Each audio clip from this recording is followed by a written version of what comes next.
see if people pop in or not. But it's I like the live thing because it just stays on Twitter as a video, anyways. Yeah, for sure. So, hit the retweet. I'm gonna send it to you in your DMs. Cool. Retweet it out.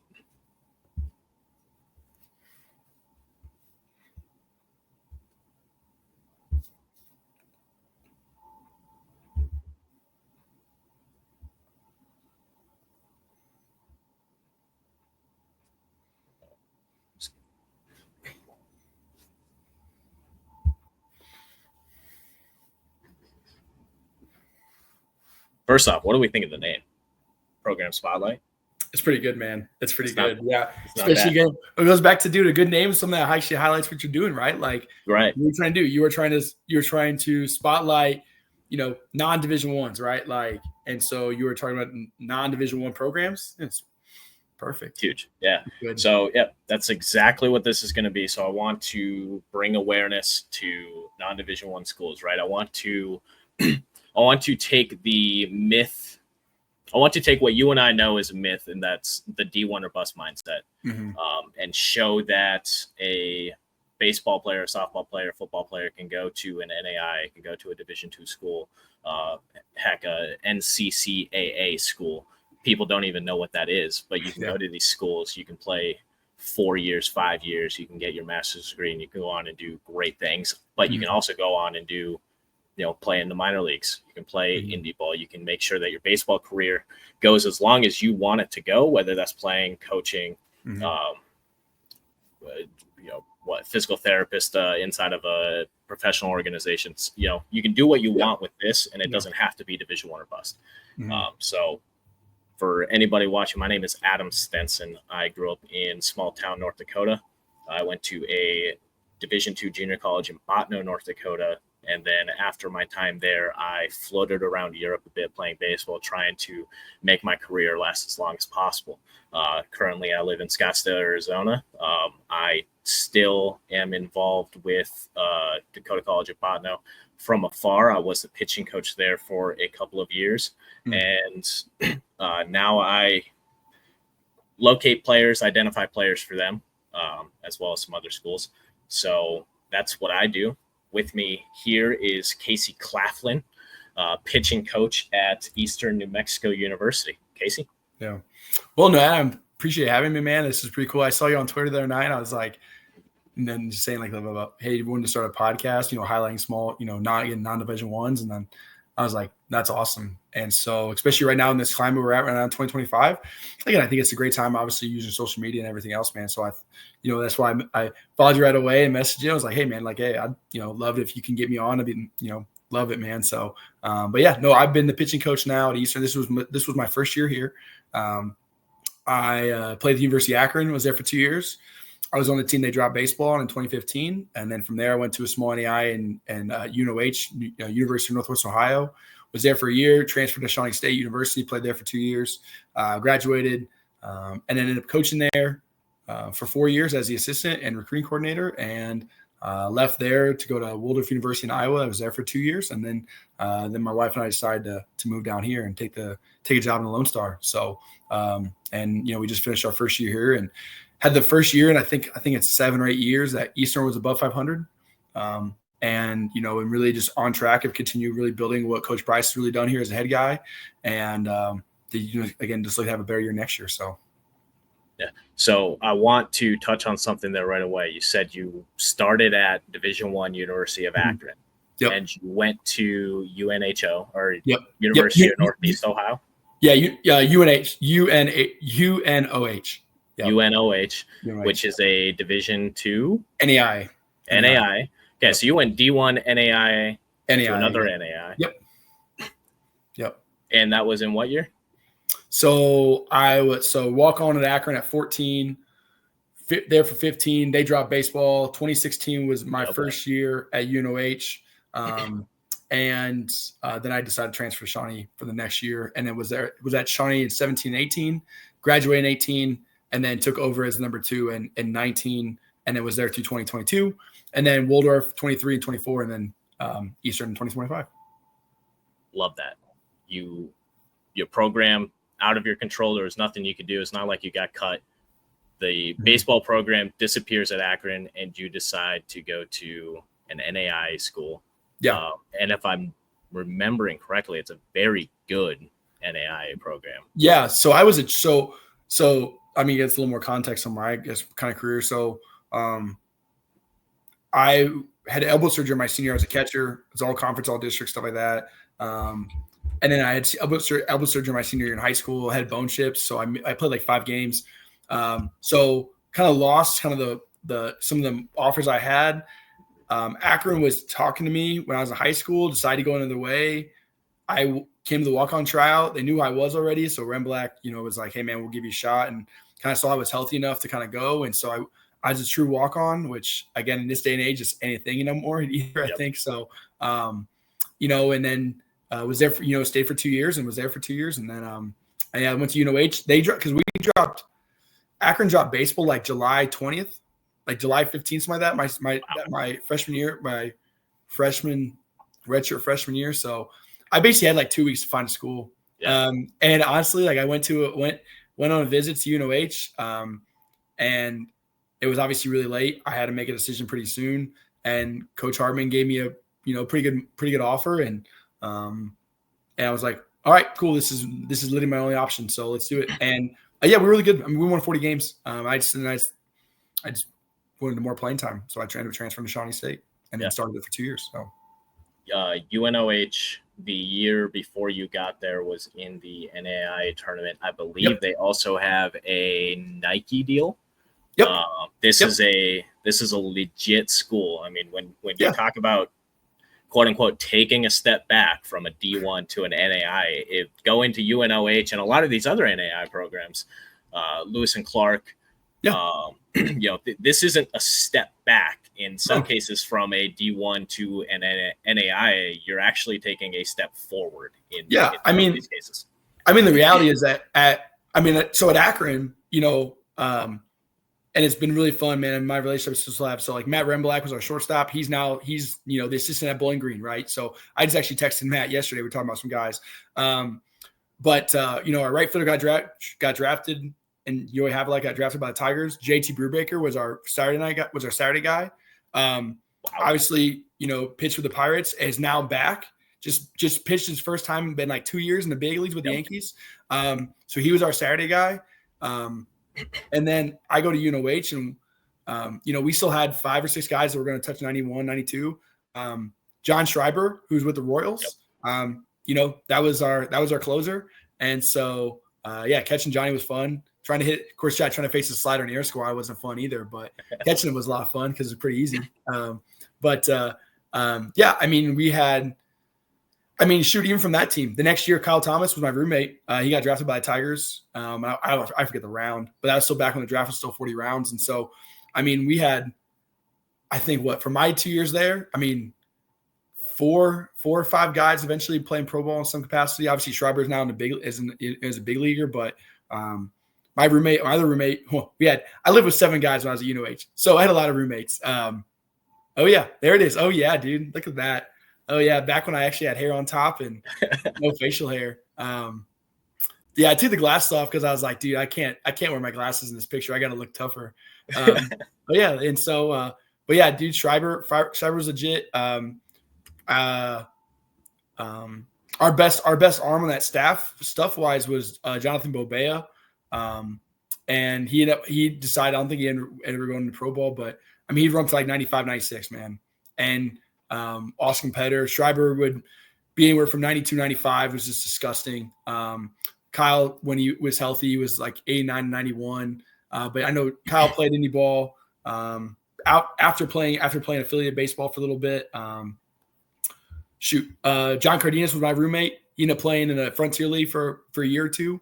And so I think people don't understand that the NAI truly is a lot of guys in the NAI are there for a bunch of reasons. A lot of it's because it's a lot of international talent. You have a lot of Canadians. You have a lot of guys from the DR. You have guys from Venezuela. You have a lot of guys that maybe you just don't receive any FAFSA, right? Because they're not American. They're not Americans, and so they end up at JUCOs, and then they take a full ride offer to UNOH. They take a full ride offer to Tennessee Wesleyan, or they're not academically eligible to go Division I or Division II because of credits, and so they go NAI, and they take a bunch of money to go to NAI high school. And so I think it's funny, man. You go play some of the best guys. And that was the thing, in same experience that, going down to Shawnee, going down to Mid-South. Now you're playing against Campbellsville and Cumberland's Kentucky and Cumberland's Tennessee.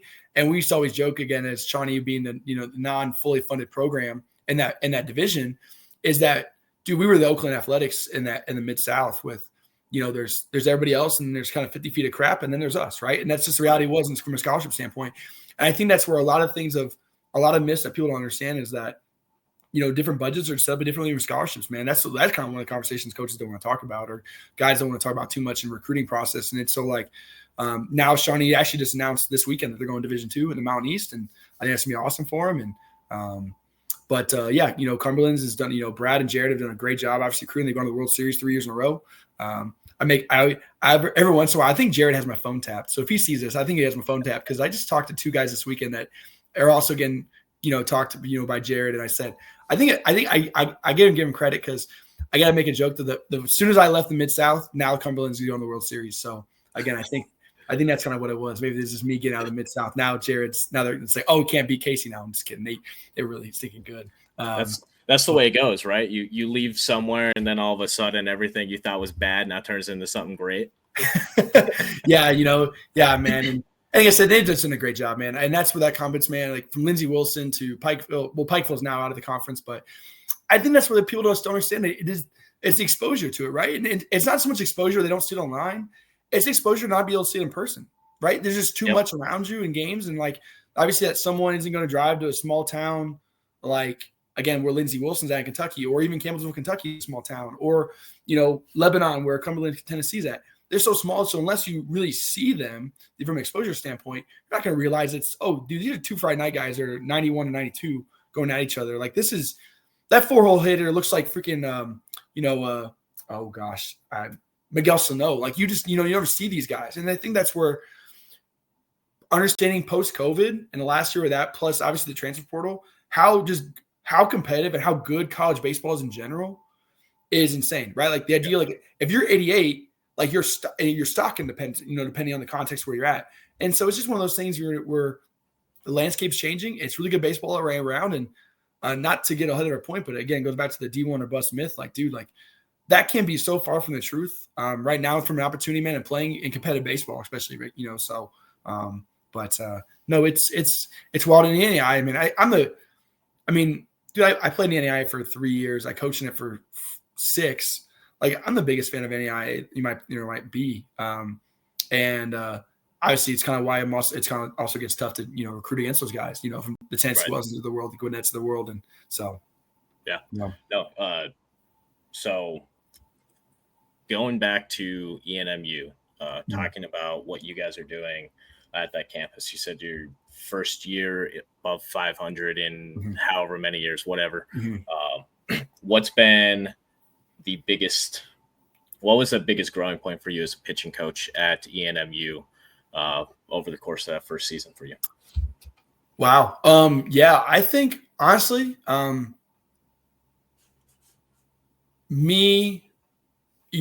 had some good arms. I've had talent in the past. And I think honestly for me this year, that one thing that I've really grown off is the fact of dealing with more talent, right? In the sense of just going from NI to D2, like you're just going to have better arms, right? And so you're going to have more of them. And so for me this year, it's really good. A really big reflection on me is handling, how do I handle having more quality arms and communication and my directness, not just from a programming standpoint, not just from an ideology, like my pitching philosophies and how we develop, and from arm care to weightlifting to throwing programs to recovery to prep work to hip mobility, yoga, whatever it is.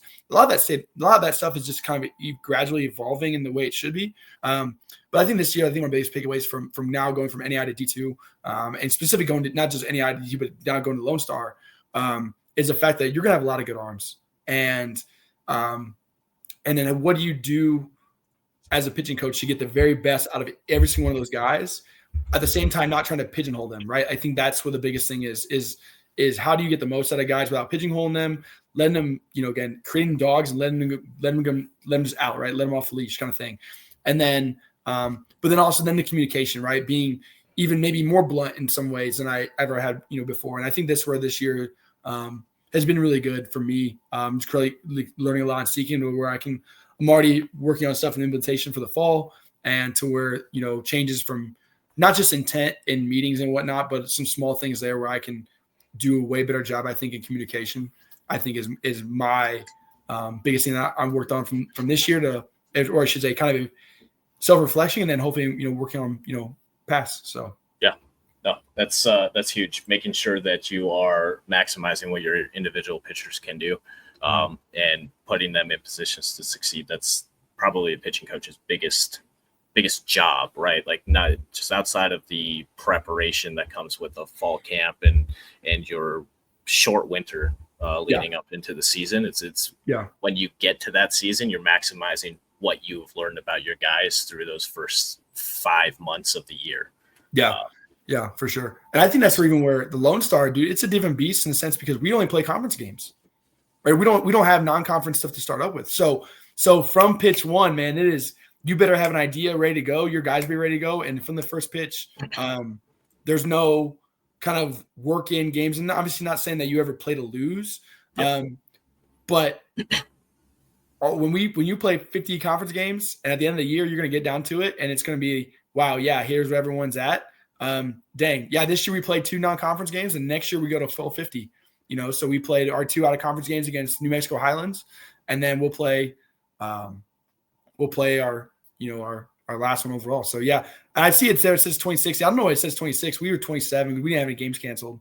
But it's missing 1 game overall. But yeah, we still play. We'll still, play 48 games of conference, and next year we'll play 50. So it's a beast. That's what makes this conference even more grueling than what it is, because there's no cupcakes, right? Like, and there's no cupcake schedule, and potentially, or even non-conference where you say, well, they won 12 games out of this. Like, our conference is straight. It's just 48 conference games straight up. So yeah, and we're going to touch on the campus and the academic side, but I want to point out they play a straight conference schedule for the most part, and the conference includes Angelo State, UT Tyler, Lubbock Christian, West Texas A&M. Like it is hard to go 500 in college baseball, no matter what conference you're in. Mm-hmm. But when you have to go and play a set at Angelo State, who's a beast, and then you follow that up with UT Tyler, who's also a beast, and Tyler, Texas also has one of the best junior college programs in the country. That's some good baseball over there. So, yeah, it is not a cupcake schedule. And there's really no, I mean, I don't know. Sul Ross State's been bad for a while, but they were D3, and I think, Caleb was his first year here, and Caleb's a great dude. I think, he's competitive, man. I think if he can get, some help, I know he's hired some new guys. I think he can do really good. So yeah. But again, it goes back to it. And it's why I give Coach Price a lot of credit, man, because this is not a conference you just walk into and just, change right away. And because I mean, and it's even more frustrating than that is that we split with Tyler, St. Ed's, and Lubbock Christian. We split with 3 of those guys, and so, we're right there. We split with St. Mary's, you even dropped the game against them. Unfortunately, we dropped 2 games against WT that we could win. We blew game against Angelo. So again, we had, we're right there in a lot of spots, a lot of growth, and it's the same thing. Like, you just got to keep learning and moving on and playing the game. So 26 and 23 could really be 31 and 19, like it very, very quickly, like couple of hits, couple of dinks, a bunt here. And that's where especially as a pitching coach, when you're the guy making calls and you're talking and say, hey, you want to use this guy and this guy and this guy and this guy, you always look at it and say, well, shoot, if I had done this, I can do this, I can do this, I've done this and done this, right? I mean, if a guy goes out and throws well, it's, good for him. And if a guy doesn't go well, it's the pitching coach's fault. So it's like, it's one of those things that, I know I'm kind of where the kind of spot I'm in. And so that's why we do so much work with it as it is with it, but to, really prepare guys. So again, I only want to put guys in spots that I truly believe they can be successful. So, So we've touched on that. We'll get back to that here towards the end, but I want to kind of showcase your campus a little bit. So this is, I assume, the main building of the campus. Could you walk us through what campus life is like in Portales, New Mexico, and kind of what a prospective athlete would expect in both the fall and then the spring? Yeah, so that building right there that kind of looks like a castle is the main building. So that's the first building for Eastern Mexico when this opened as a school 90 years ago. That was the main building, only building. Now it's actually a historical landmark too, and so that's just where our financial aid is, business offices, president's offices, kind of things like that. I don't think there's really any classrooms in there at all anymore. It's just all faculty. And then really from there, I think if you guys can see that white building right behind with the white roof, that's actually our library. One of the newer buildings on campus. Honestly, I think maybe our coolest building on campus overall. So it's our Golden Student Success Center. And so has an Einstein Bagels in it. Has 2 floors. Every room with tech you can imagine, from computer labs to writing labs to our math labs to everything else, to private study rooms with 2 chairs and smart boards all across the table, with to full lecture halls. I mean, everything it's there. And that's where all the tutoring happens. It's where our student athletes get any academic services they need, any help they need. It's where some of our guys even work as for their work studies too. And then the next kind of building is our Cub, or our student center. That's where our cafeteria is at, and that's also where our large ballrooms are at. And so it's where our on-campus cafeteria is at for dining hall. And so a pretty typical day for our student athletes is basically waking up, going to workouts in the morning, going back to class, or going back to get breakfast, maybe going to class. We do have a fairly large online portion, right? So ENMU has roughly, it really depends on who you ask, but anywhere between 5,000 and 7,000 students, because we have so many. We have about 1,200 students on campus, if not a little bit more, so a little bit more give and take. Have a heavy commuter, presence from Portales and Clovis area. With Clovis being about 50,000 people, north of just 20 minutes north of us. And then you have, and with obviously having so many online students and then hybrid, I've heard anywhere, even being down here jokingly, from admissions from anywhere from basically 5,000 to 7,000 students kind of on campus in terms of actually kind of really return. So our normal school day, it's a pretty hopping place. Truly, it really is. And for being in a town of about 17,000 people, again, it's the center of the city, basically, man. Right now, with obviously school being out and everyone gone for the summer, it's pretty easy to get around town right now. So, again, just shows how much impact ENMU actually does bring. And so, trying to think kind of anything else I really want to highlight from there. So yeah, but also we have a lot of students that also take online classes, because every class that ENMU offers, you can also take it online. So we have guys that just take fully online classes. And it's great for us from a stance of being able to, work on our voluntary work, but also our involuntary work. And so it really helps me, especially with our catchers. I had a couple of catchers that were all online. And so it allowed me to, work with them in the mornings early on, as for voluntary work. And I was able to get all of this stuff with them. Then we'll ride into some stuff with pitchers if they want to do some stuff. And then obviously all our early work, and then pre-work before practice, and then go into practice itself. And then, so it's pretty nice. Yeah. I think that room right now is showing, I think looks like it's from Guadalupe. I'm guessing it's one of the female dorms from Guadalupe Hall. But that's just my guess. Based on the decoration, I would hope. Is this we can also see Curry Hall and whatever, but is this kind of a standard dorm room layout for ENMU? That looks like a pretty standard single room dorm. I know Guadalupe is our newest residence hall, and so we have, I think last year, we had most of our guys that lived in Guadalupe. I know that's probably Eddie Hall right there. Yep. Maybe it's Curry, or it's Eddie right there in the bottom. I see it now. Eddie is an older dorm. Curry, I know, is one of the more original dorms too. They're a little smaller, but a little more. You're going to find more of your single rooms in Eddie. You're not going to get a single room in Guadalupe at all, but you'll get a single room in Eddie or Curry Hall. And then, like I said, Guadalupe is newer, where they're actually more like a suite style. So it's like you and somebody else, and then there'd be actually a shared bathroom in between, and then so they have their room. So for basically 4 people, they have their own shower and bathroom, obviously compared to say like a communal, shower head, like traditional old school stuff. So which I'm pretty sure is that building right there. Is that so? Yeah, this is I think it's Guadalupe, but this would be that connected bathroom, the shared bathroom. So you have your own. You have your own room, and then the person next to you would have their room. Yeah, and basically what a lot of athletes do, a lot of sports, like, so we'll put all our guys that get it put in Guadalupe are going to be sections of 8, right? So it's 4 and 4. So like they're not sharing a bathroom with some, even 2 random other students, right? We're going to put, basically, 4 guys together in that suite kind of thing. So it's, there were 4 baseball guys using that same bathroom and shared space. And so that we work really hard, for that as best we possibly can. So, awesome.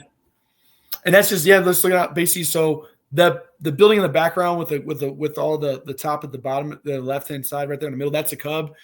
This is just an all outdoor, fitness area. And so it's got everything from all the self plyometric, work over here. You have our pickleball courts. So 2 basketball courts, a couple of tennis courts. Our guys play pickleball a lot in the off season. Like my wife and I just walk past on a Friday night, walking our dogs, and we'll see 7 of our guys is playing pickleball. Just up on that's what they do. And it's funny enough too. That whole wall actually has now been done with a full mural too from an alumni. Actually, just done like 2.5 months ago. So that's awesome. So these are pickleball courts in town. So they're used by everyone from students to also just, anyone who wants to, in Portales who's coming around with this decent soul-sized pickleball community in a small town with some retirees and whatnot. So we'll see. We've done a little bit too. And so, but yeah. And then I know you pulled up the pack, just the natatorium. So I know it's been under reconstruction for like last couple months. I know most of the only times people actually use it are basic retirees or there's some elderly work in there, but and then some work with our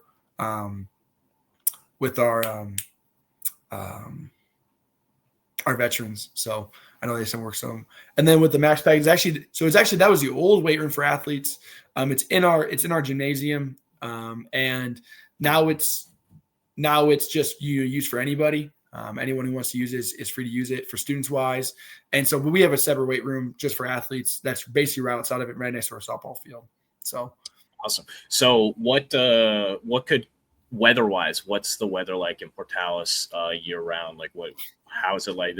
I know in Bottineau, North Dakota, where I grew up and went to school, you've got, when you get to October, you are on borrowed time with with the weather, and you get that first snowfall, and then you get snowfall for the next several months. Now I know New Mexico's got some elevation changes. So where does Portales fall into that? Yeah. So we're at about 4,000 feet elevation. And now this is the thing too, context is king, right? So I'm from Ohio, right? So in Northeast Ohio, where the weather ain't great either. And so coming down here, I feel like I'm in Florida, right? So, it was basically 100 degrees. When I got down here last July, it was 100 degrees for 2 weeks straight. Throughout the fall, it's going to be anywhere from 85 to 98, basically every day throughout the fall.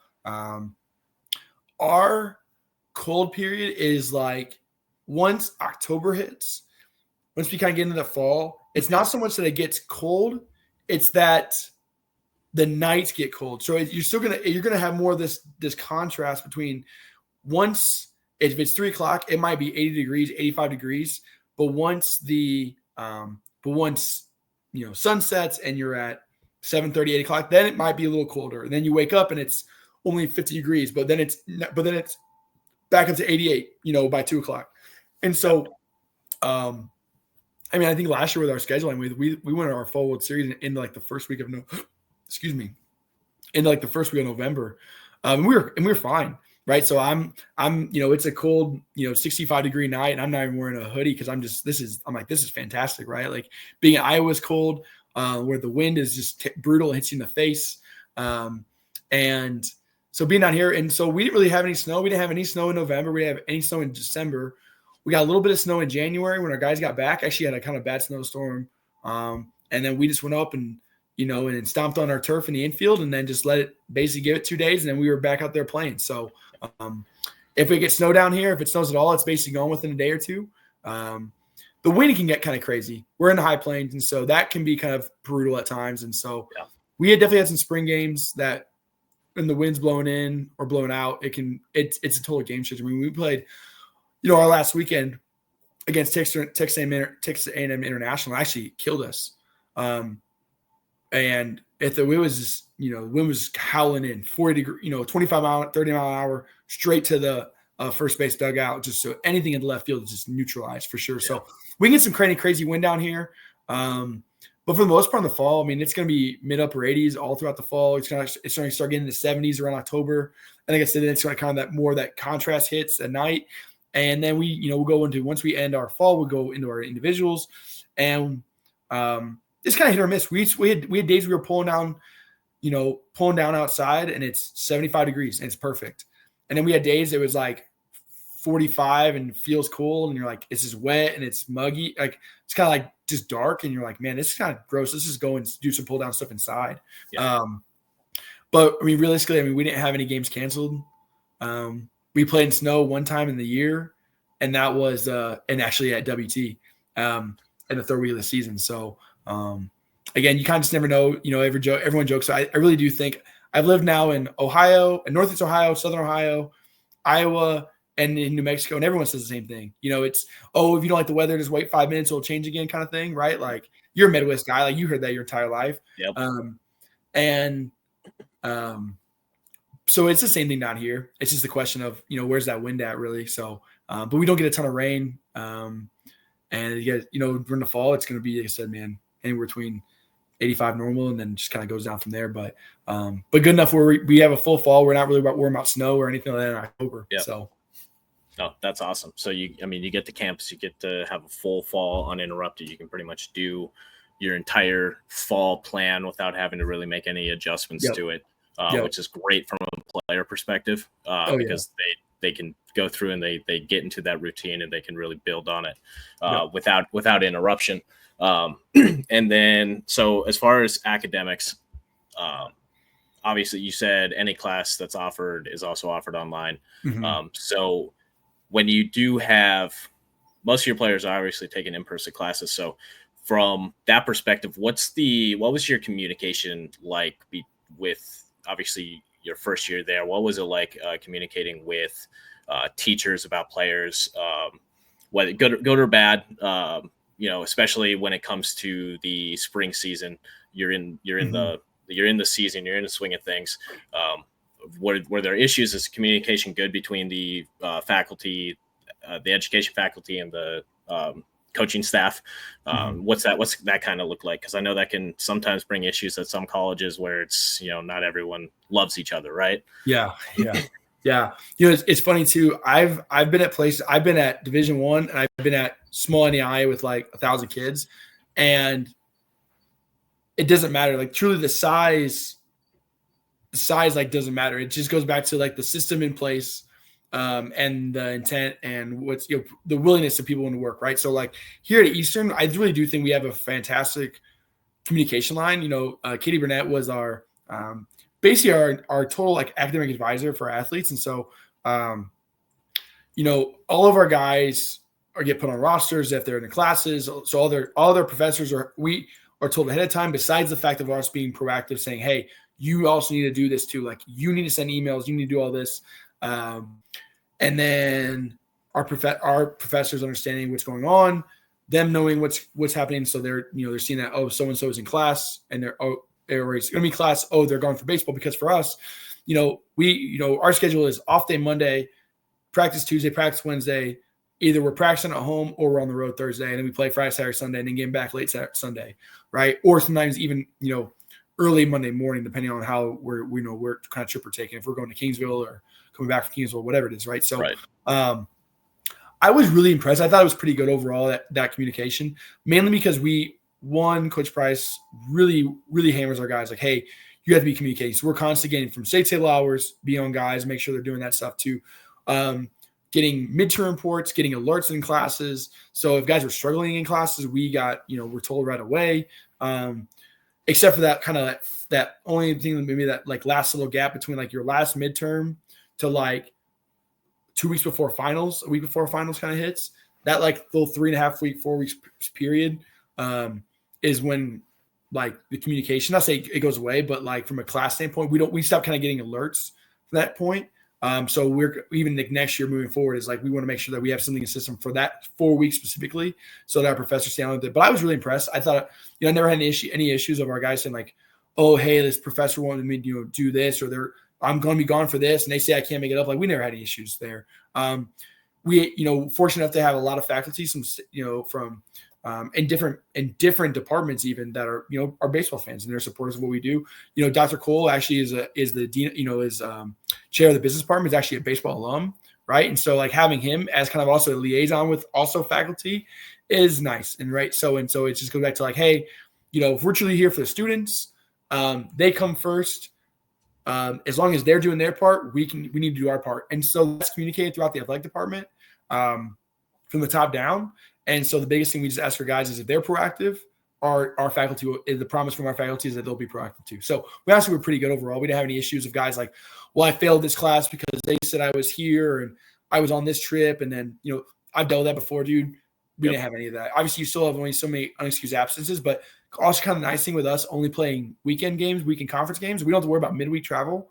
And so we don't have to worry about the random Tuesday or Wednesday class missing either. So our guys, which goes back to kind of like once the guys kind of know their schedule, kind of know what it's like, they just do their very best to get Fridays off as best they possibly can. And if they have class on Thursdays, it's either a dual class where it's in person and online, or it's a class that they can do all the work online and then the on-class stuff is there where they just miss class, every other week for Thursday, right? So they just really work hard on that side too. So it's one of those nice things where like once you kind of get the hang of it, it's like, oh, this makes sense. It's kind of why guys do this and so on and so forth. Right. Yeah. It says we've got 53 viewers. And so just want to reintroduce you. For anybody who wasn't here at the beginning, this is Casey Claflin. He is the pitching coach at Eastern New Mexico University. He is going in on year 2 there. He's got previous experience in NAIA ball, Waldorf University. He played at Division I, University of Akron. He played at UNOH, great program in Ohio. And he's talking with us about Eastern New Mexico academics, the recruiting side. We're going to touch on that here next. And also the program for the players, what it's like day in the life type thing, fall practice, you get into the season and kind of the expectations that he has as a coach. If you have any questions, obviously put them. You can either comment them on the stream or you can send me a DM and I can ask him directly. So touching on now the recruiting side, right? This is the most fun part, I thought, of being, the pitching coach and handling a lot of the recruiting at Dakota College of Botany for 2 years. The recruiting was the best part for me. So for you as the pitching coach, what are you looking for? Metrics wise, are you deep into the spin rates and how deep are you diving into spin axis, spin rates, that type stuff, launch angles for hitters, if you handle any of the hitters, like what do you look for in a student athlete? Yeah. From the pitching side of it, it's a lot. So even just from the pitching side of it, man. So like, obviously in the day and age we're at right now, like it's still hard to get your hands on track, man. And with how fast it is, I don't think, especially right now when we're at, in 2025 and, almost July 1st, where I think the portal closes, I think like basically this weekend, for guys to kind of get their names in it. It's wild. I think the reality right now is we're recruiting is just wild. And so for me, it's not so much of like what I don't care about. Like I love seeing guys spin what they're doing.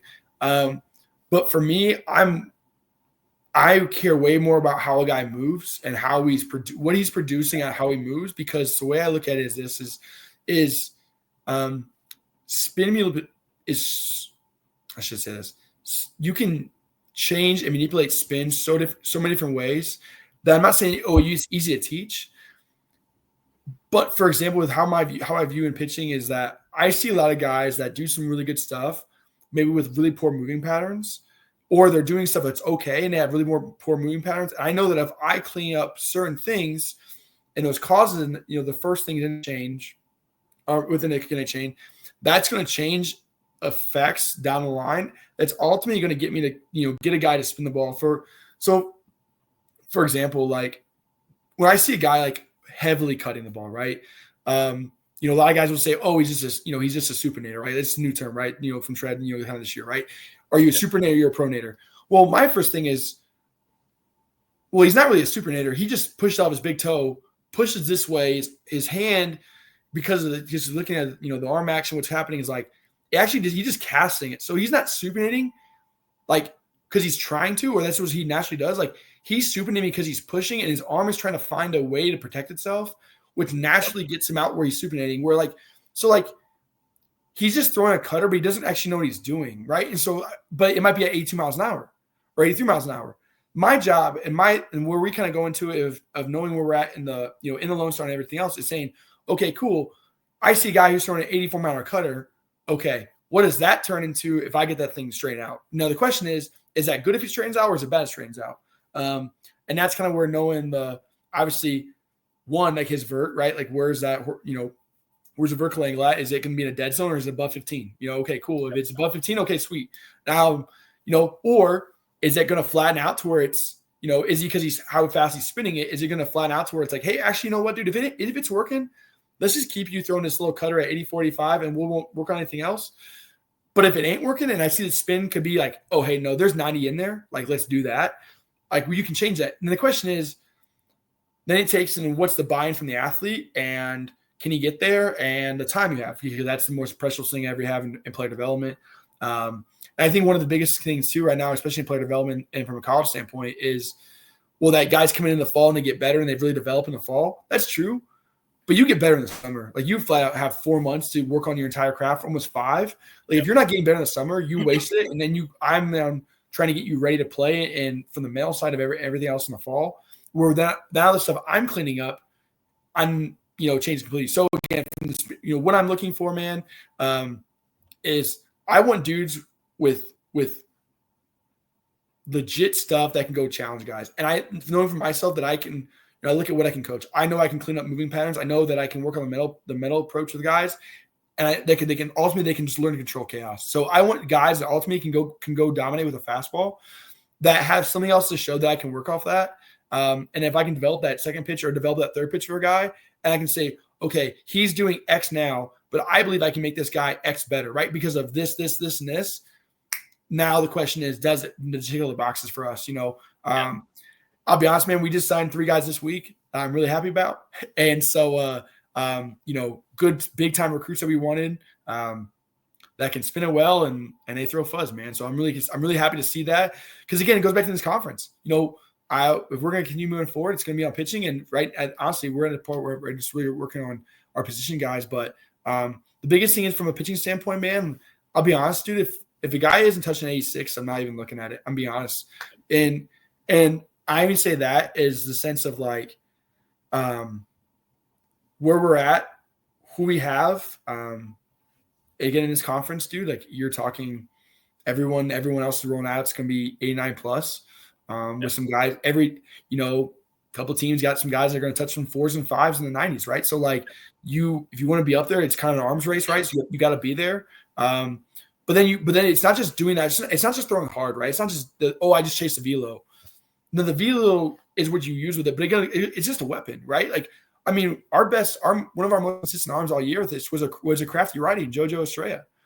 The dude sat 82, 84, pop a 7, maybe pop an 8, and he just threw fastball. He threw changeup. He threw a changeup right off the fastball, and then he just was good enough where he could locate off speed away to guys, and he was just a high contact dude who would just get hitters out in front of their foot all the time. So understanding that, but again, there's not dudes like that can actually go and do that, right? So I'm also not going to try to pigeonhole somebody else and be like, oh, he can do what JoJo did. No, right. JoJo's his own guy. Like, and Logan Kinner, that's his own guy. And so I don't want to recreate somebody and be like, oh, he's got to do this. No, It goes back to what I talked before is the same thing. It's like, I got to look at each individual guy and be like, can I get this guy better? Get this guy the tools that I can make better. And, and for me, honestly, I'm being completely honest, at a D2 and a Lone Star, all I'm really asking is like, can this kid pitch in Division I baseball right now? And if this kid can pitch in Division I baseball right now, then I believe he can help me.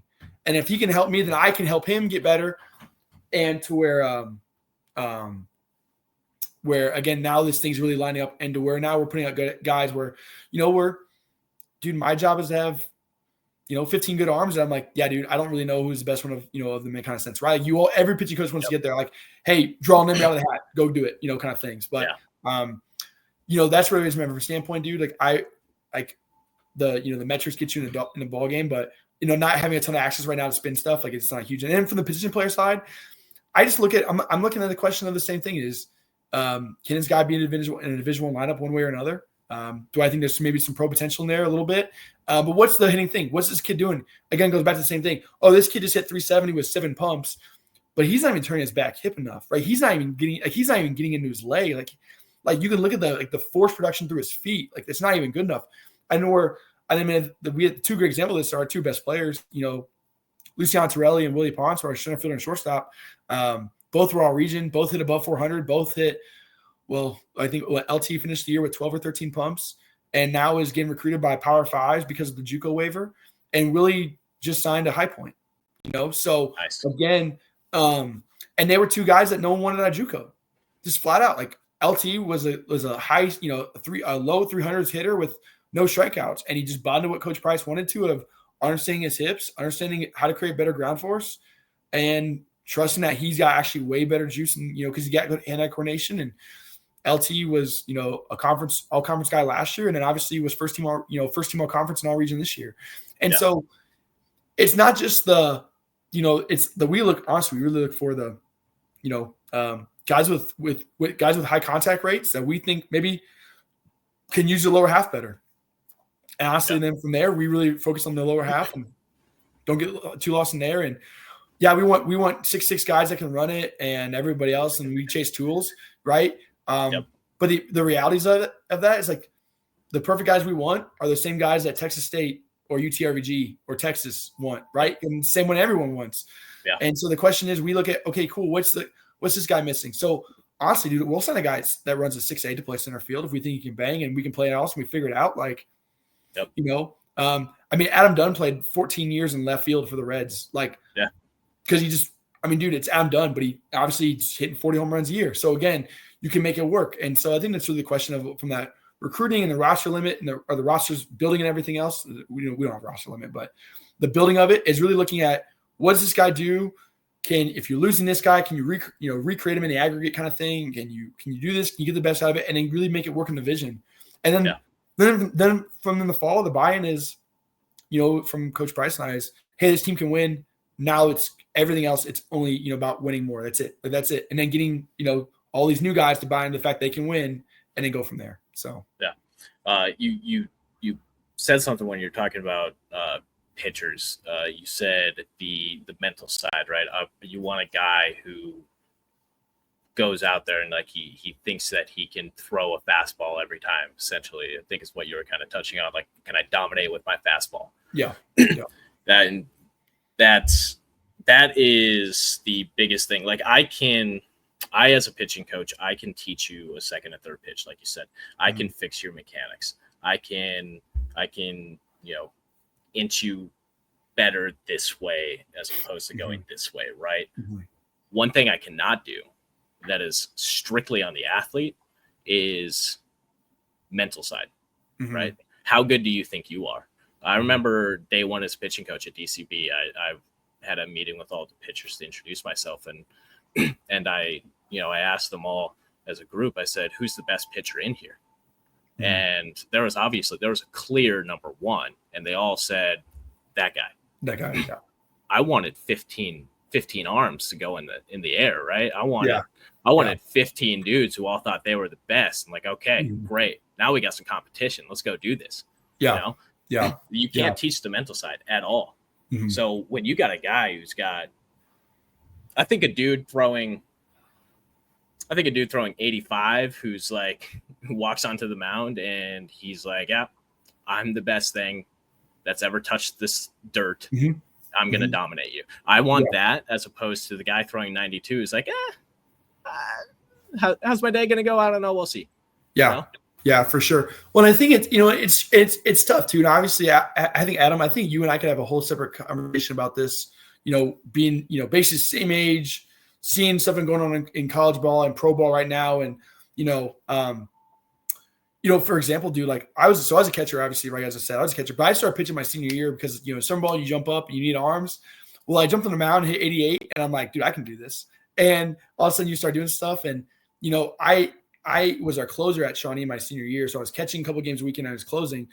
And dude, I didn't know I didn't have a good secondary pitch. My curveball sucked. Couldn't throw a changeup. I had a fastball at flat at probably 88 to 92 miles an hour, depending on how fresh I did. Let's start top was 93. That was it. But I told myself that all I was going to do was shove the ball down someone's throat, and I could show this enough to get them off this. That I did have some success, just 1 year pitching with it.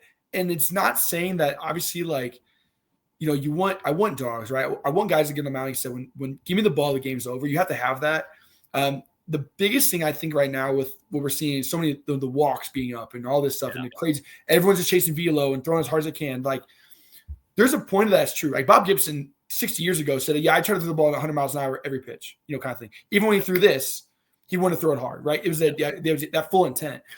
The biggest thing that I want my guys to buy into ultimately is competing in the zone and challenging hitters that when we throw pitches, we want to throw pitches and say, hey, dude, I want you to hit this. I want you to try to hit this. I'm going to beat you in the zone because the reality is like the reason why walks are up is because zones are shrinking. Why are zones shrinking? Because every umpire is now being scrutinized online, even in college games because of all the video. We have synergy. So when we see a pitches on this, all we do is we take a video of it and we say, hey, we send it all, we told by our guys to send that stuff in, right? So what happens? Boom, right? Yep. Boom. That it is. So one reason walks are up is not just because guys are just trying to throw the ball as hard as they can. Now that is happening, right? That is true. But they're also up because the zone ain't freaking like when I was catching, 8 years ago, I could get this all day. Like, and it was easy. So it was easy getting this where I was trying to get the white so much where it's like, oh, this is done, right? Now, obviously, that game's shifting. Right now, it's shifting more up and down, right? It started a couple years ago. High strike zones, more spin rate stuff, realizing guys want to throw up in the zone more, right? All that stuff is changing everything we're doing. And so the reality is for my job is constantly evolving in a sense, right? Like I have to be able to look at what's happening in Major League Baseball and realize, okay, some of this is going to come down to me. What actually is going to come down to me? And so which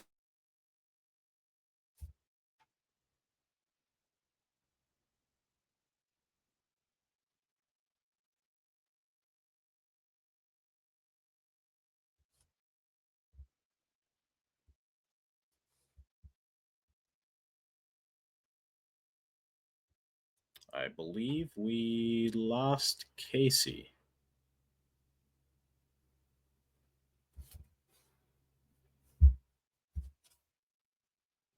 Yep. Looks like we lost Casey here temporarily. We'll get him back.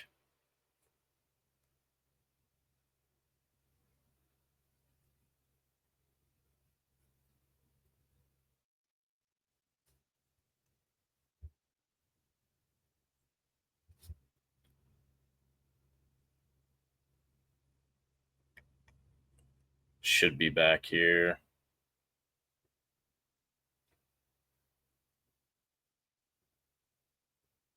Nope, storm hit him, took his Wi-Fi out. We'll get him back here in a second.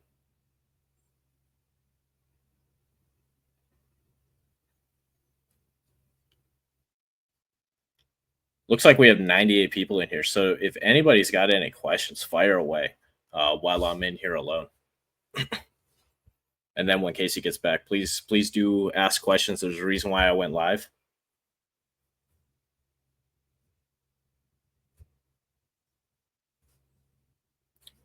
Get some interaction here for sure.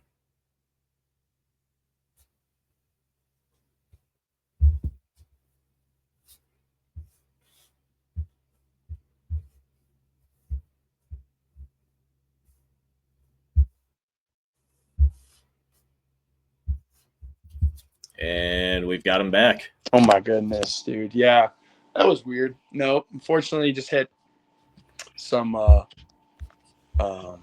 So I just heard some thunder, and then all of a sudden, bang. Again, I would say one of the things that can be tough about Portales in the sense that when we get some rain coming in, it definitely can affect more than it might necessarily at somewhere else. So let me see. Yeah. It's worse a little better, but yeah. So yeah, kind of going back to talking about again that mindset, right, of competing in the zone and everything else. And so biggest thing I just want to challenge my guys. I want them to, I want them to not be afraid to throw the ball in the zone. And I think that's where, and if they can do that, again, I can get them to do everything else. I don't want them so afraid about hitting spots that they are trying to be too perfect. You know, you can't pitch trying to walk on the line kind of thing, man. You just got to go and compete. And then it's trusting everything else so we can throw good secondary stuff and place that counts. And so the mental aspect side of it, of the recruiting part of it is huge. And it's hard, because it's some of the stuff you can't see and you need someone to really trust you. And at the same time, when I do get a good report on someone, maybe I still lose that guy to Division I, right? Because it's the same thing. Hey man, he's 88, 90, but he's a bulldog and here you go, and or he's 86, 89, he can throw this and do this, yada, yada, but he can do that, so that definitely is more of the trickier part for sure. Yep. How has it been for you guys? When did you get hired last offseason? Let's start there. Got hired mid-June. Okay. So you got to experience then the portal like almost right away. Yeah. So how has that been for you guys as a Division II navigating people, kids leaving, kids coming in? Like how much of your recruiting has been jumping into the portal and trying to snag a few guys versus the JUCO route or versus high school kids? Wow. Yeah. So this class, we have 8 high school guys coming in, which is actually pretty large. But we have some good 2A talent here. We kind of saw in New Mexico or, in kind of Western Central, basically Dallas and West kind of thing, right, for high school guys. And so we could get we thought some talented freshmen that we could bring in and develop. Also because they're also 2As. That was one of the things we wanted. I'll be honest, man, I saw that, some of the stuff happening with Division I. The stuff with the roster limits, I knew was eventually going to happen. It was eventually going to come back. So I didn't know how it might affect us potentially with D2. So I saw some really athletic 2As that we kind of jumped on early. And signed them up and thinking like, okay, cool. We don't really know what's going to happen. We'll see how these guys develop.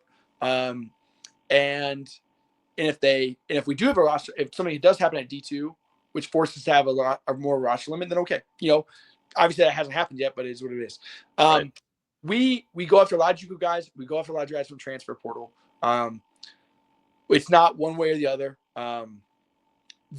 We truly take everyone on a case by case basis. We're really tough. We want to look at, hey, so-and-so did this in this region, in this conference. Well, how does that play in this conference? How does that play? If he had played here, how does that transfer over? So just because a guy maybe hits 350 with 6 home runs, that might actually be good enough, for us. Yeah. But a guy might, I know it sounds crazy, but a guy might hit 280 with 3 home runs, and we think, hey, that guy's better, right? And so just because of the competition he's played against, and so we go after Division I guys, we go after Division II guys, we look at D3 guys, we look at any I transfers potentially, and we just we try to take all the information we possibly can, in its proper context and set it up, and then from there think, okay, can this guy be a dude for us? Here we go. So, last year, we had 4 juniors that would basically play. We did have 2 guys jump in the portal, kind of a position player wise, and so, but both those guys were JUCO guys. So, it's really not too much of anything, or we only go after portal guys or this or that. The biggest thing we want to see the stuff we want to see, right? We want to see the moves. We want to see some of the intangibles that we get from other coaches, and we want to see, okay, with this kid and with a full fall with how we do it and what we do, can this guy be the guy we think he can be? What's missing, or what's the red flag, what's the green flag kind of thing. So, we really want to take all that stuff into consideration, and that's how we really go about it, because we have to, we have good scholarships and everything else, but we're not fully funded, right? So like we have to work on different ways. We can make up some good academic passes for athletes, and so we have to make sure we're smart with our money and who we're recruiting, and we also don't just bring in 65 guys every fall. We want to keep around that in that like low 40s, up into into the upper 30s kind of thing too. So kind of keeping all that into context. It just goes back to the guys that we offer, the guys we want to bring in. We believe that we can either they've been dudes and we wanted them to keep obviously being dudes for us and keep developing them, or that maybe someone didn't see what we see and we think we can get them right and we can see us, or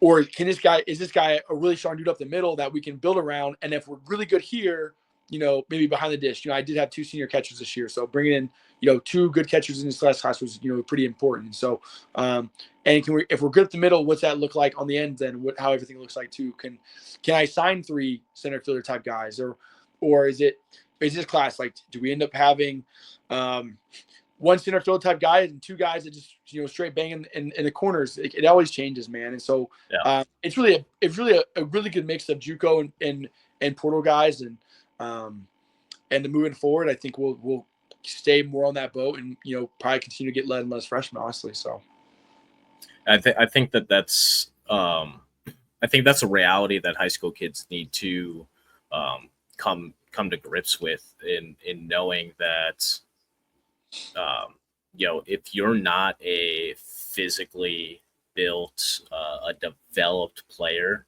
by the age of 18, like the reality is that D1 and D2 and probably the upper half of NAIAs are not going to be looking at you, right? Like the days of freshmen coming in for 4 or 5 years and developing at the same school, and they may be gone, right? Unless it's a local kid like at schools. Like it's becoming fewer and fewer opportunities at the 4-year level for these freshmen that aren't taking it seriously early on in their high school career.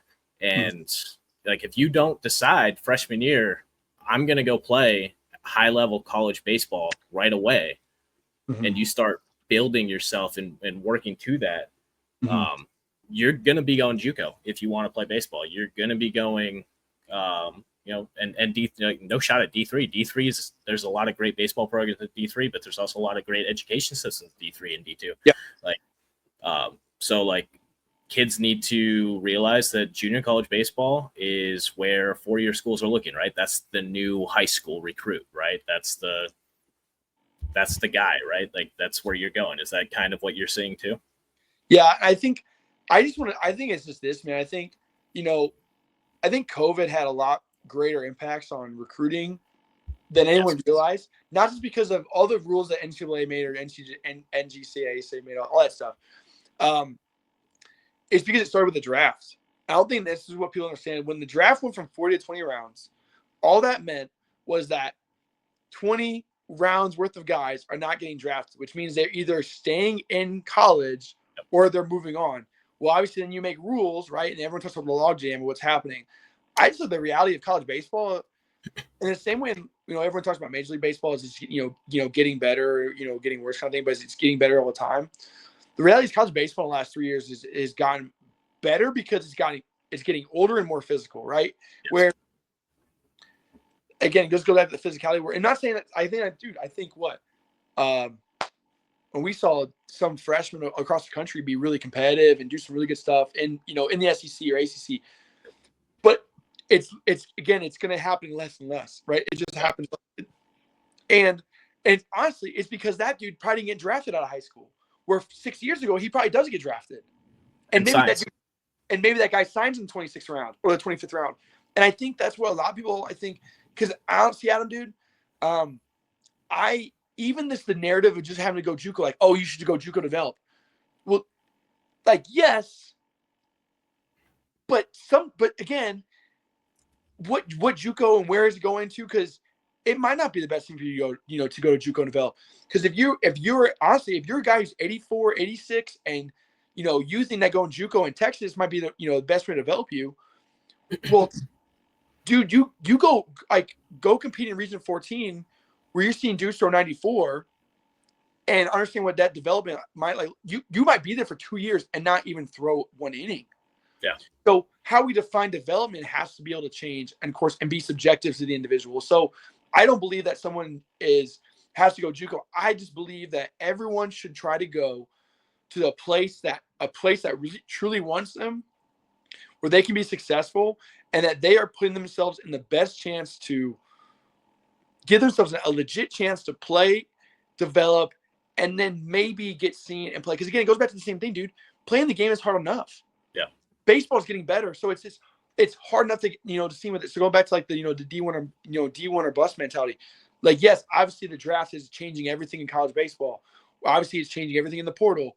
It's why you're seeing guys are going from mid majors to Power Fives, right? It's why you're trying to see, everyone's always going to play Division I baseball, but the reality it's the draft, right? We can look at the numbers, and I get it being a D2 guy, and there's a whole side of that thing that you can go into. But I just go back to, you have to go to a place that truly wants you, is invested in you, and is willing to give you a shot.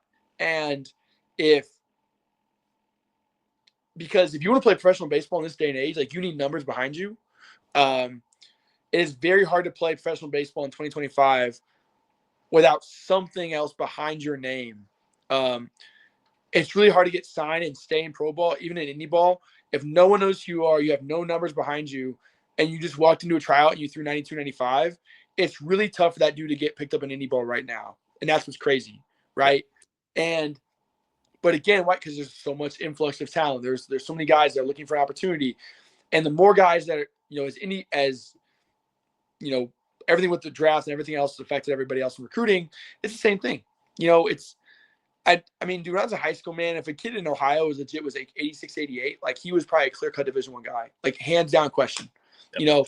And you're talking before Twitter was even used for recruiting. So it's really even a smaller world when recruiting and all that stuff. But that was the reality. If you were 86, 88, you were probably going to Division I in high school, like in Ohio. Now, it's just not the case. You might go to Division I, but you might not even get a Division I look, because those guys might not be taking any freshmen. And it just depends. Every program is different. You have coaches constantly changing in and out. More, maybe say it's about the same rate as before, but it's just a whole different thing, man. So I just truly believe you got to go to the place that wants you the most. And then you still got to go outperform, and then from there, give yourself a chance. And I think that's the biggest thing. Because if you still get on the D1 or bust mentality and think competing, man, because, I got nothing but love for, Coach Remblack when I was at Akron, but when I walked on, man, I was the fourth catcher, dude. And my second year, dude, I was their bullpen catcher that wasn't going to sniff the field, and so, yeah, I played Division I baseball for 2 years, dude. I made some good friends, obviously. And it was a great thing for me, but dude, I was the D1 bullpen catcher for 2 years, and I really didn't develop, as I wanted to offensive, right? And when you're a defensive catcher that everyone just says, oh, if he just hits, man, Casey's really stinking good, but I don't get the chance to hit, then how good am I actually going to be, right? And that was me, man. So for me, like, going JUCO, after my freshman year, I probably should have gone JUCO. I shouldn't have gone back to Akron, but at the time, dude, it's it's kind of funny to say, but JUCO baseball when I was coming up in Ohio wasn't really great. I think Owens actually just dropped baseball, and Tri-C was kind of getting there a little bit, and St. Clair I think was just starting to. I think Dinneman from Northern Kentucky was just maybe getting there at St. Clair. So even the JUCO around Ohio was a good. So in Ohio, you either went D1 or you went D3, and you maybe fell in the D2 crack. So again, I think I think it's understanding where, what's the best fit for each individual guy, and knowing that if your buddy signed to a Division II, that might just be for your buddy. You may be a JUCO guy. Maybe you're a D3 guy. I don't know. Maybe, I don't know. It just depends. Maybe you actually should go NAIA.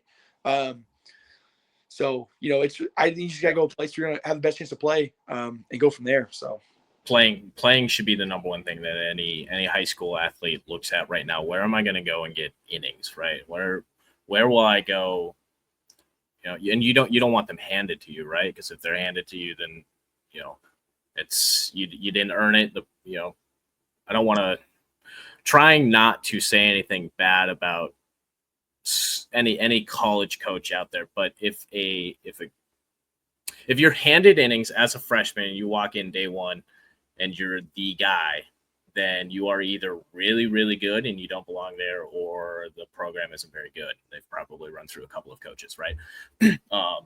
So going where you can compete day one to earn the innings and earn your playing time is the biggest thing, whether that's junior college, whether it's D3, D2, hell, D1, right? Like if you can go there and you can truly compete and earn a spot, then yeah, go there. Don't turn your nose up at it because you see NAI, in the name. Like it's a different ballgame out there. Like you said, like the draft got cut by 20 rounds, right? Minor league baseball lost 3-4 levels of baseball.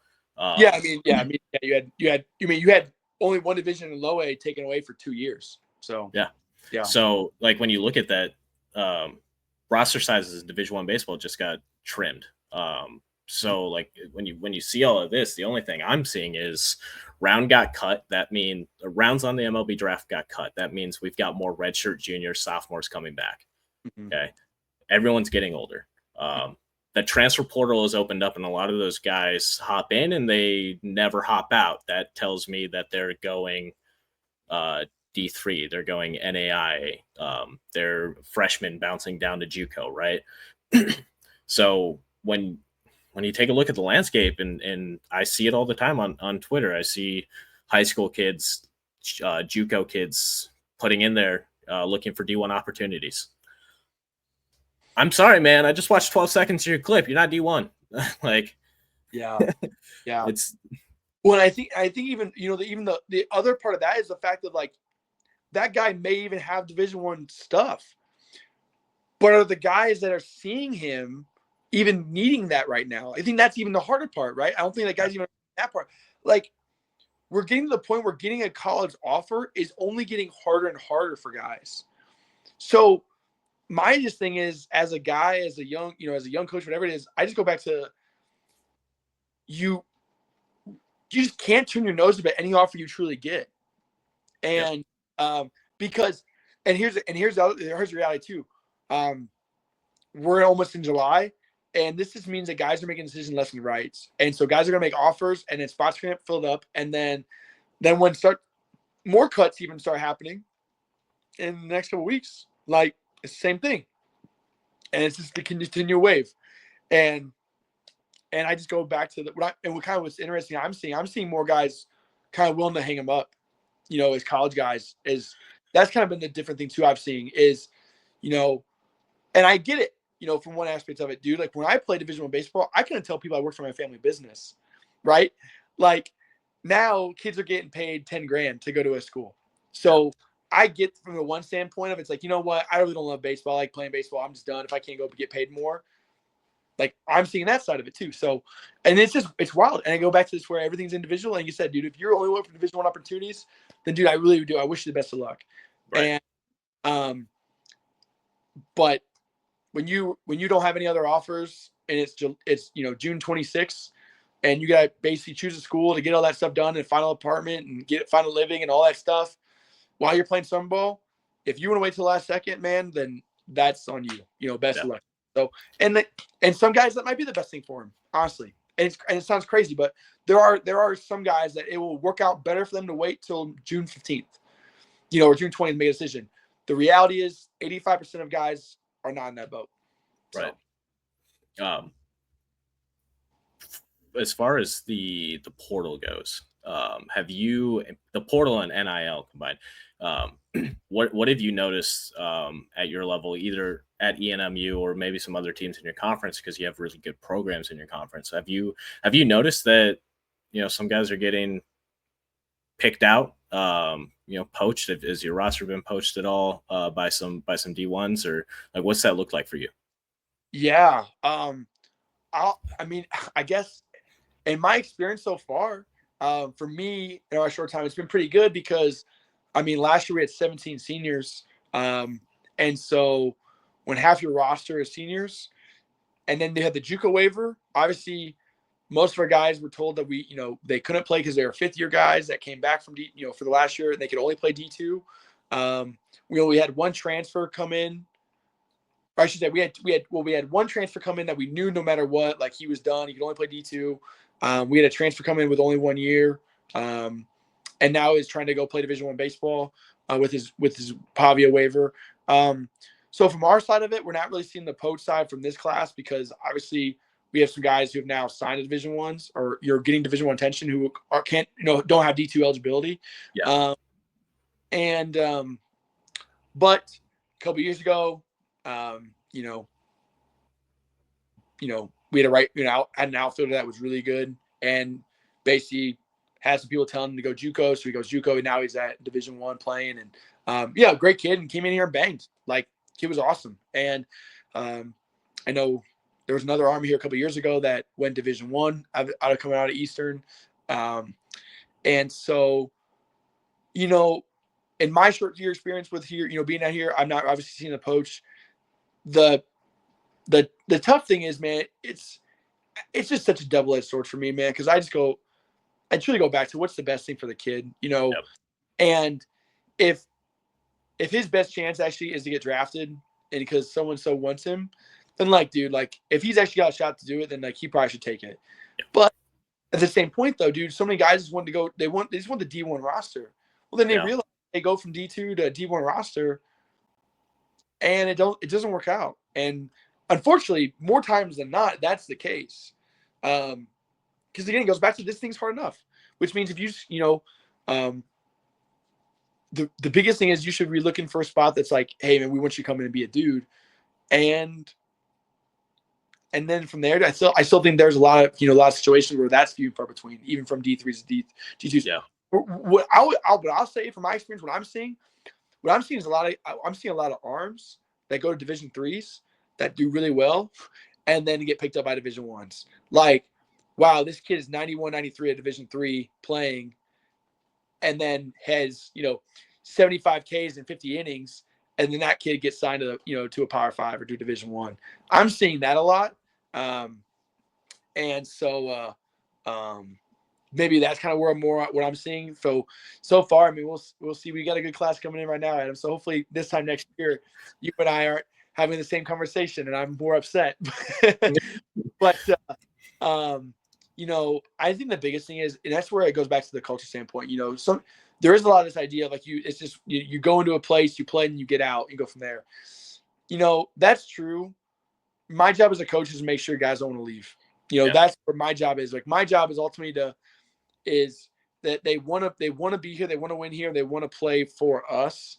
And they see themselves being successful here, man. And I think, and just in a short time, I think some guys have seen transfer out and, maybe not do well at another school because of being here worked, even though it might be more competitive, where their role was here, it worked for them.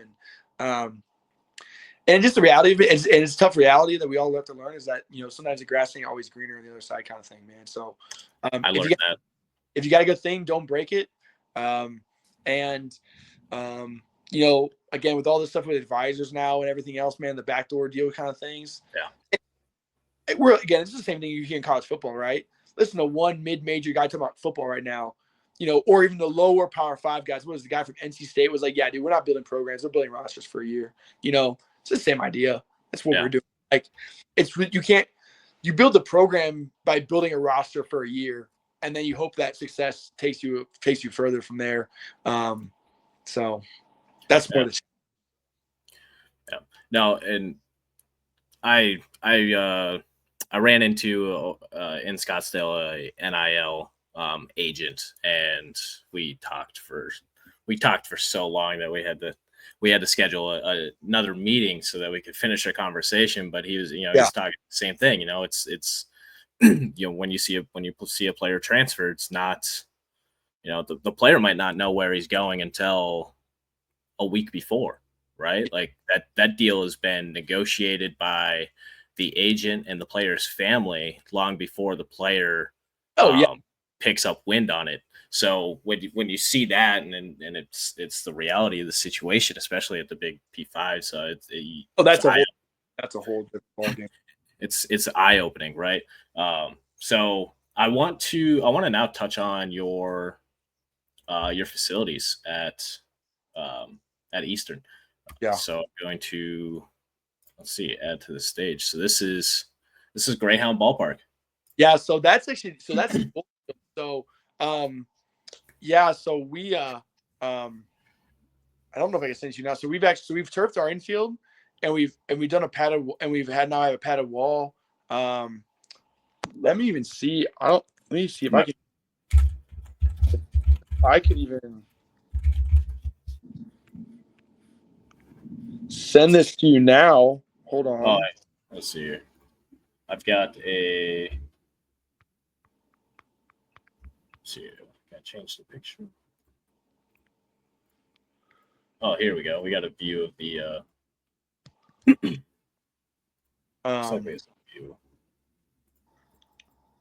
Is it this?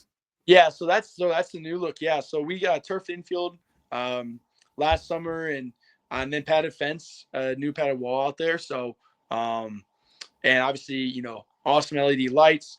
We have, we do have our clubhouse and our indoor right on our field. And so our guys get 24/7 access to our indoor. And then and we have our locker room with our offices right there. So we see our guys every day. Yep. So so all the cages are obviously movable. So we're able to move that stuff in and out. So we can turn into one cage, we can turn into 3 cages, we can turn into 2 cages, we can do whatever we want. So that's huge. You can go live, you can see ball flight. Yep. It's way better experience when you can open it up and really see it. Yeah, and it's nice too, because even during the fall, it's in summer, we can open up that garage door, and then it gets a nice little breeze, and still enough light to see. And that's really the biggest thing. I know Coach Price, he wants our guys to never have an excuse, right? So he's like, hey, you have 24/7 access with a keypad, so our guys can go in and hit at 2:00 in the morning if they want to. Oh, that's awesome. Now we're with Adidas now, so those are old Nike uniforms. So now we're sponsored we're all with Adidas, so everything for us is Adidas. And we just want to continue moving stuff on. So with the turf was a big problem. I know our AD is really pushing that in the hopes that we can get full turf in the future. We're doing new stuff with our bullpens. That was kind of one of our things. I know. I hope our teams, our conference, will hear this. That I'll be working on our visitor bullpens this fall, and so hopefully making those a little better. Are those the last to get repaired? You can be honest. Just like everyone else in our conference, they're the last to get repaired. So, or anyone else at facilities alone, maybe outside Division Ones, but it's more like the visitor bullpens. The last thing you want to put money into sometimes, because if you run out of money. It's the last thing, like, oh, it's good enough kind of thing. So we have extra clay bricks from working on our mound last year, and everything else that I can use to rebuild. I can use to rebuild the fall, build our mounds up in a bullpen this year. And so, but we extended our plywall in our bullpen. And so I'm working on some new things, trying to put some new clips in there. We have my guys can do. I can have guys throwing ply walls and pull down into a net, right behind our mounds. And then we have our full mound, and we have access to there. So, it's just small things every once in a while we want to keep upgrading. I know seating eventually is kind of the next kind of phase that we want to do some stuff behind there. And then if we can actually extend to our clubhouse, I know Coach Price would love to basically take our clubhouse all the way out to the street. And expand our locker room and add more like our own laundry in there, instead of to do that maybe somewhere else like we do now. And we can maybe have that there, right there, and or put in showers if we wanted to, or more table, even space for a ping pong table, small stuff like that, right? Whatever you want to do. So I know that's kind of what we want to do. And then, like I said, on the field standpoint, it's more of the next big thing would be turfing the outfield. So and then yeah, they're really just improving the overall grandstands and maybe some small things around the park. But no, Eastern's done we added new fencing around the whole ballpark. We added new gates around the field. So yeah, the park itself is coming around a lot too. So again, it's nice, and that was a big thing for me too, is understanding that that where what Coach Price had done, and also the administration was also behind him, that they wanted to win. And I wanted to, that meant a lot to me, joining a program that actually wants to build. That was actually, because a lot of programs out there, a lot of administrations that don't, or they just say, no, we can't do that, man. So here's your 25-year-old cruddy field with no upgrades, and here's this new sign or something like that. So like the fact they were like turfing everything, and then that's huge. That was huge for me, obviously taking the job. So there's a lot of good enough around the country with universities, a whole lot of good enough. And eventually that good enough is so bad that it costs more to replace it than it would have to fix it 10 years ago. So Yep. It's huge when you've got an administration and athletic department that's in lockstep on what needs to be improved, and they're actually going through with making the plans and improving the stuff that needs to be improved. It's huge for everyone: players, staff, faculty, like everyone. Yeah. And I mean, I'm really appreciative. Kevin Fite is our AD, and he was hired basically right before I was hired, honestly. And so through him and President Johnson, again, it's been great. And so I know we're really appreciative of those guys, and they're really pushing baseball, and it's huge, man. So I know we're showing our weight room. I know Coach McClure obviously came in at semester this year for us, and I know he's excited to kind of juice stuff, that he's done a lot with the weight room already, and our weight program in general across campus. And so again, it's just, a lot of facility stuff. And I think I'm really excited again. Kevin, our AD has worked his butt off, man, a lot of different ways, and really improving facilities for a lot of our programs. And so, I think really, man, the best is in the future for sure. So it's definitely exciting. No, that's huge. It's awesome. I think we've touched on just about everything that I want to touch on. Is there anything else that you've maybe we haven't touched on that you kind of want to speak about? Yeah, I would really say, man, I'll go back to hitting the point of, from a recruiting, if there's anyone listening to, like I said, who's maybe a high school guy or sees this, or another coach, whatever, my two advice was, I just go back to the biggest thing: you need to be in a spot that wants you. And I think the biggest thing I think we're seeing in the trend is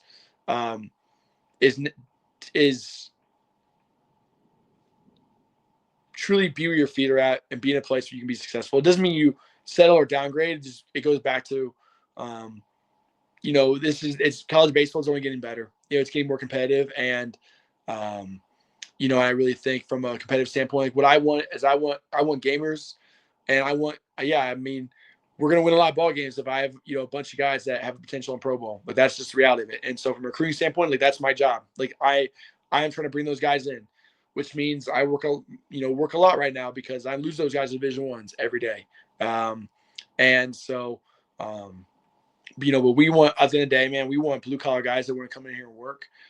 Because Port Tallis isn't the prettiest city in the world, and so, we want guys that want to be here and want the opportunity and don't really get lost in everything else. We want to provide those things as much as we possibly can.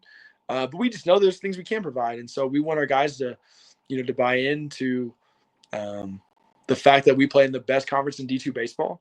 The fact that we are winning in this conference, and we want to continue this trend, and, and next year, win more games and shock more guys, and, make it to a conference tournament and make it regional. Like, that's the goal. Like, that's it. So, because I truly think if you're not trying to win a national title, you're wasting your time. I really do. And I think, yeah, it's hard.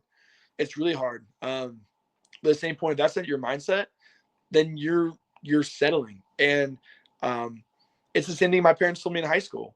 And I didn't want to listen to when I was, 15 and 16. But they'd be like, hey, I want you to get a 4.0. Not because we think because anything less than that's not good enough. But it's like, that's what I want you to aim for. And I was super lazy. I was like, I don't care. And I'll just get my B's and my C's, whatever it was. And then I realized I just had to put that much more effort in to get A's. You realize, like, wow, I really wasted my time. you know, I was just settling, or I could have been truly excelling. And, you know, if I can get 40 of those guys, then yeah, let's go to fight. Let's go to war. So I think, again, it goes back to the, you know, what we're doing here and what college baseball is moving to is just, again, you can't get lost in everything else. You can't get lost on stuff you can't control from, you know, because at the end of the day, we're all going to find reasons why we don't want to do certain things, but or we're always going to find problems. No place is perfect. Yep. You know, Brooks at Angelo Stays, and he's built an unbelievable program. But I mean, he knows it. Like, dude, we're not nothing. No system is perfect. No place is perfect. There's no